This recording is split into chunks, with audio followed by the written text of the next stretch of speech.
దగ్గుమందులు వికటించి పలు రాష్ట్రాల్లో చిన్నారులు మరణించడం దేశవ్యాప్తంగా సంచలనం రేపింది. దాంతో కేంద్ర ప్రభుత్వం ఈ విషయంలో అప్రమత్తమైంది. దగ్గుమందు వినియోగంపై కేంద్ర ప్రభుత్వం కీలక సూచనలు చేసింది. 2 ఏళ్ల కంటే తక్కువ వయసు ఉన్న పిల్లలకి ఎట్టి పరిస్థితుల్లోనూ దగ్గు, జలుబు మందులు ఇవ్వకూడదని హెచ్చరికలు జారీ చేసింది. 5 ఏళ్లలో పిల్లలకు కూడా సాధారణంగా ఈ మందులను సిఫారసు చేయకూడదని సూచించింది. 5 ఏళ్లు దాటిన పిల్లలకు ఇవ్వాల్సి వస్తే డాక్టర్ల పర్యవేక్షణలో సరైన మోతాదులో అతి తక్కువ కాలం మాత్రమే ఇవ్వాలని వెల్లడించింది. ఈ మేరకు అన్ని రాష్ట్రాలు, కేంద్రపాలిత ప్రాంతాలకి కేంద్ర ఆరోగ్య కుటుంబ సంక్షేమ శాఖ కీలక మార్గదర్శకాలని జారీ చేసింది.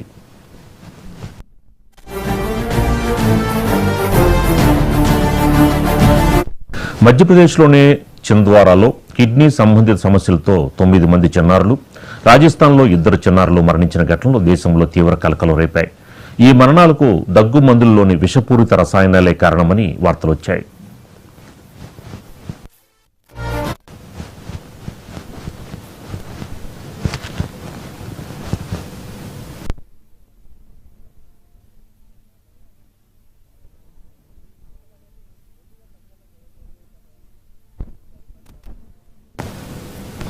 దీనిపై స్పందించిన కేంద్ర ఆరోగ్య కుటుంబ సంక్షేమ శాఖ, జాతీయ వ్యాధి నియంత్రణ కేంద్రం, జాతీయ వైరాలజీ సంస్థ, కేంద్ర ఔషధ ప్రమాణాల నియంత్రణ సంస్థ ప్రతినిధులతో కూడిన బృందం మధ్యప్రదేశ్ వెళ్లి దర్యాప్తు చేపట్టింది. దర్యాప్తులో భాగంగా మధ్యప్రదేశ్లో మరణించిన చిన్నారులకు సంబంధించిన దగ్గుమందు నమూనాలని పరీక్షించగా వాటిలో కిడ్నీలని తీవ్రంగా దెబ్బతీసే డైథిలీన్ గ్లైకాల్, ఇథిలీన్ గ్లైకాల్ వంటి ప్రమాదకర రసాయనాలు లేవని తేలింది.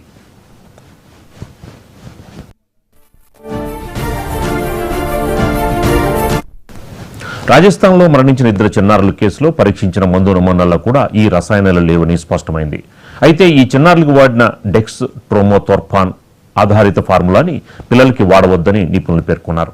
పిల్లల మరణాలకి దగ్గు మందుల్లోని రసాయనాలకి ప్రత్యక్ష సంబంధం లేదని పరీక్షలు తేలినప్పటికీ భవిష్యత్తులో ఎలాంటి అవాంఛనీయ ఘటనలు జరగకుండా కేంద్ర ఆరోగ్య సేవల డైరెక్టరేట్ జనరల్ సలహాలని జారీ చేసింది.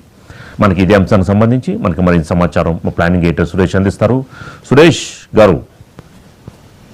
సీతారామస్ గారు, మీరు చెప్పినట్టుగా కేంద్ర బృందం వెళ్ళినప్పుడు శాంపిల్స్లో విశ్లేషణలో ఆ డైథిలీన్ గ్లైకాల్ కానీ ఇథిలీన్ గ్లైకాల్ కానీ మోతాదుకు మించి లేదని తేలింది. కానీ తమిళనాడు డ్రగ్స్ డిపార్ట్మెంట్ చేసిన దాంట్లో డైథిలీన్ గ్లైకాల్, ఇథిలీన్ గ్లైకాల్ మోతాదుకు మించి ఉంది అని చెప్పి వాళ్ళ రిపోర్ట్ తోటి కేంద్ర ప్రభుత్వం కూడా ఇప్పుడు ఏకీభవించింది. ఏంటంటే డైథిలీన్ గ్లైకాల్ ఈ మోతాదుకు మించి ఉంది, దానికి మరణాలకి అంటే మీకు తెలుసు మధ్యప్రదేశ్లో చిద్వారాలో అంటే 1 సంవత్సరం నుంచి 5 ఏళ్లలో పిల్లలు మాత్రం 9 మంది మరణించారు. అదేవిధంగా రాజస్థాన్లో 1, మహారాష్ట్రలో 2, మొత్తం మీద 12 మంది పిల్లలు మృతి చెందారు. మొత్తం వాళ్ళ విశ్లేషణ తేలిందంటే కోల్డ్ రిఫ్ నెక్స్ట్రాస్ డిఎస్ ఈ దగ్గుమందుని ఇచ్చారు. ఈ దగ్గుమందుని ఇవ్వడం అంటే వాళ్ళ పిల్లలకి వాంతులు, విరోచనాలు, దగ్గు, జలుబు, జ్వరం రావడం ఈ సిమ్టమ్స్. వాస్తవంగా ఏంటంటే కేంద్ర ప్రభుత్వం ఒకసారి అడ్వైజరీ కూడా జారీ చేసిన. అడ్వైజరీ ఏంటంటే 2 ఏళ్ల పిల్లలకి అసలు ఈ దగ్గుమందు కానీ ఇవి కానీ వాడకూడదు, ప్రొసీజర్ ప్రకారం అయితే వాడకూడదు. ఒకవేళ వాడినప్పుడు కూడా క్లినికల్గా డాక్టర్స్ దాన్ని జాగ్రత్తగా వాడాలంటూ ఒక అడ్వైజరీ కూడా జారీ చేసింది. సో మొత్తం మీద ఈ ఎక్కడ చిద్వారాలో, మధ్యప్రదేశ్లో చిద్వారాలో 9 మంది పిల్లలు చనిపోవడం, ఇంకా చాలామంది పిల్లలు ఇప్పుడు ఆసుపత్రిలో కోలుకుంటూ చికిత్స పొందుతున్నారు. ఆ నేపథ్యంలో మధ్యప్రదేశ్ ప్రభుత్వం తమిళనాడు ప్రభుత్వాన్ని సంప్రదించి డ్రగ్ డిపార్ట్మెంట్ చేశారు.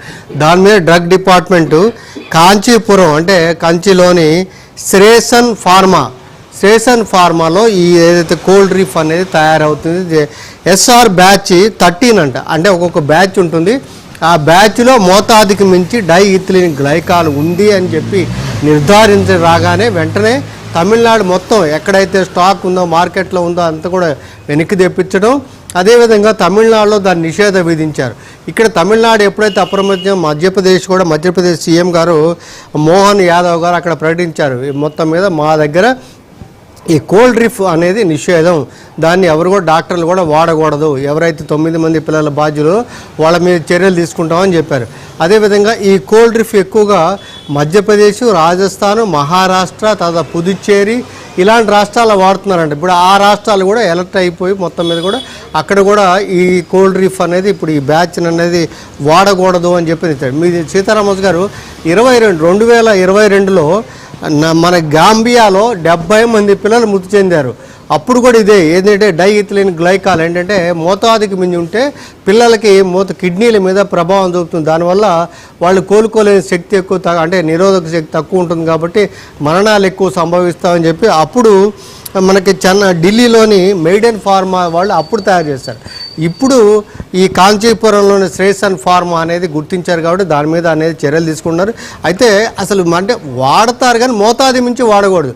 ఎక్కడ ఇది మరి తప్పుతుందనే అండి ఎన్ని జాగ్రత్తలు ఎన్ని రకాల హెచ్చరికలు, అంటే ఇలాంటి సంఘటనలు జరుగుతున్నప్పుడు కూడా ఆయా ఫార్మాస్యూటికల్ కంపెనీలు ఆ జాగ్రత్తలు తీసుకోవట్లేదు అనేది ఈ సంఘటన తాజాగా అర్థమవుతుంది. అంటే మరి మన రాష్ట్రాల్లో తెలుగు రాష్ట్రాల్లో కోల్డ్ రిఫ్ను డాక్టర్లు వాడుతున్నారో లేదో మనకు ఐడియా లేదు, కానీ మొత్తం మీద ఈ రాష్ట్రాల్లో కొన్ని ఒడిశాలో కూడా వాడుతున్నాడు. అందుకని ఇప్పుడు ఒడిశా కూడా అక్కడ అలర్ట్ అవుతుంది. ఎందుకంటే కోల్డ్ రిఫ్ అనేది ఇక వాడకూడదు, ముందుగా నిషేధం విధించి దాని మీద విచారణ అనేది ఇంకా చేపడుతున్నారు. కేంద్రం కూడా అంగీకరించింది ఏదైతే డైఇథిలిన్ గ్లైకాల్ ఉంది దానివల్ల మరణాలు సంభవించాయి అనేది మోతాదుకి మించింది అనేది గుర్తించి దాని మీద ఇప్పుడు హెచ్చరికలు జారీ చేసింది. సీతారామస్ గారు అంటే సురేష్ గారు, మరో పక్కన కేంద్ర ఆరోగ్య మంత్రిత్వ శాఖ కూడా ఈ యొక్క మూత్రపిండాల వైఫల్యానికి విష పదార్థాలు లేవు, ఈ దగ్గు మందులో విష పదార్థాలు లేవని కూడా కేంద్ర ఆరోగ్య మంత్రిత్వ శాఖ కూడా శుక్రవారం తెలిపింది ఆల్రెడీ.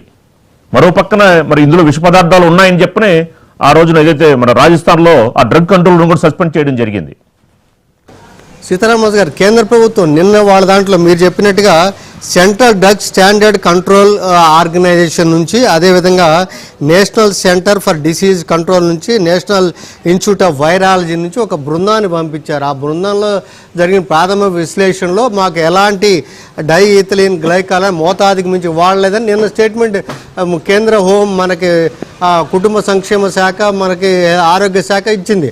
కానీ తమిళనాడు ప్రభుత్వం దీంట్లో ఉంది, మోతాదుకి మించి ఉంది, 48 దాదాపు 49% ఇందులో ఈ పర్సెంటేజ్ కూడా ఉన్నట్టు కూడా తమిళనాడు ఎప్పుడైతే అలర్ట్ చేసిందో తమిళనాడు విశ్లేషణని పరిగణలోకి తీసుకొని కేంద్రం కూడా ఇందులో మోతాదుకి మించి ఉందని అంగీకరించి నిన్నటి దాన్ని ఇవాళ సవరించుకొని దాని మీదనే ఈ కాషన్ అనేది జారీ చేసింది. సీతారామస్ గారు, అంటే సురేష్ గారు, అంటే 2 years నుంచి 5 years లో పిల్లలకి ఈ దగ్గు మందు వాడకూడదు అని చెప్పాను. అంటే ఈ నేపథ్యంలో మరి డాక్టర్స్కి హాస్పిటల్స్ అన్నిటి కూడా కేంద్ర ఆరోగ్య శాఖ మెసేజ్ ఏమైనా పంపించే అవకాశం ఉంటుందా? నిన్న అధికారికంగా అడ్వైజరీ జారీ చేశారు సీతారామస్ గారు. ఆ అడ్వైజరీ చూస్తే 2 ఏళ్లలోపు పసిపిల్లలకి ఎవరికైనా కానీ అసలు ఈ దగ్గు మందులు ఇలాంటి వాడకూడదు. అడ్వైజరీ అంటే ప్రోటోకాల్ ఏంటి అనేది డాక్టర్లకు తెలియాలి, కానీ ఆ అడ్వైజరీ ఇచ్చిన దాంట్లో క్లియర్ 2 ఏళ్ల పిల్లలకి అసలు వాడకూడదు. ఇప్పుడు చనిపోయింది మరణాలు ఇవ్వడం 7 ఏళ్ల నుంచి 5 ఏళ్లలోపు పిల్లలకే ఈ దగ్గు మందుని కోల్డ్ రిఫ్ అనేది వాడారు. నెక్స్ట్ రోస్ డిఎస్ అని 2 రకాలుగా వాడారన్నట్టుగా చెప్తున్నారు. ఈ ఏదైతే కోల్డ్ రిఫ్ అంటే వాడారు కాబట్టి అలాంటివి వాడొద్దు. ఒకవేళ వాడినా డాక్టర్లు, పీడియాట్రిక్ డాక్టర్లు వాళ్ళ పర్యవేక్షణ అన్ని రకాల కేర్ తీసుకొని మాత్రమే ఉపయోగించాలని ఒక అడ్వైజరీ జారీ చేసింది.